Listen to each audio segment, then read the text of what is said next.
మోకాలు నడుము భుజం నొప్పులకు పీఆర్పీ పద్ధతిలో చికిత్స చేయబడను. వేద pain clinic near metro station JNTU. Contact 8186959697.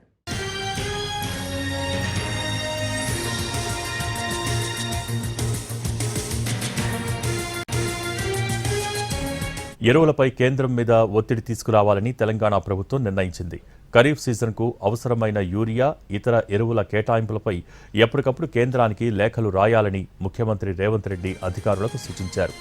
Ramagundam ఎరువుల కర్మాగారంలో ఉత్పత్తయ్యే ఎరువులు అత్యధికంగా తెలంగాణకే కేటాయించేలా కేంద్రంపై ఒత్తిడి తీసుకురావాలని సీఎం స్పష్టం చేశారు. రాష్ట్రంలో ఎరువుల పరిస్థితిపై అన్ని పార్టీల ఎంపీలతో సమావేశం నిర్వహించి వాస్తవ పరిస్థితిని వివరించాలని సూచించారు. అవసరమైతే మంత్రులు, ఎంపీల బృందం ఢిల్లీకి వెళ్లి కేంద్రానికి విజ్ఞప్తి చేయాలని చెప్పారు.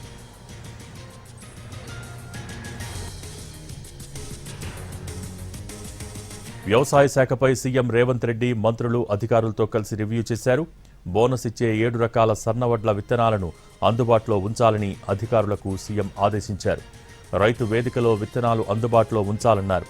సన్నవడ్లు పండించే రైతుల డేటాను సేకరించాలని అధికారులకు సీఎం సూచించారు. ధాన్యం దిగుబడిపైన వ్యవసాయ శాఖకు సంపూర్ణ అవగాహన ఉండాలన్నారు.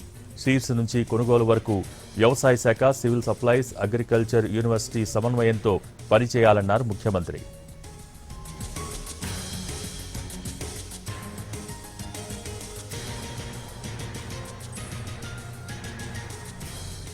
అగ్రికల్చర్ యూనివర్సిటీని నోడల్ ఏజెన్సీగా పెట్టుకుని సాంకేతికతను పెంచుకోవాలని ముఖ్యమంత్రి రేవంత్ రెడ్డి సూచించారు.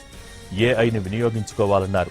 మార్క్ఫెడ్ నష్టాలను తగ్గించుకునే ప్రయత్నాలు చేయాలన్నారు.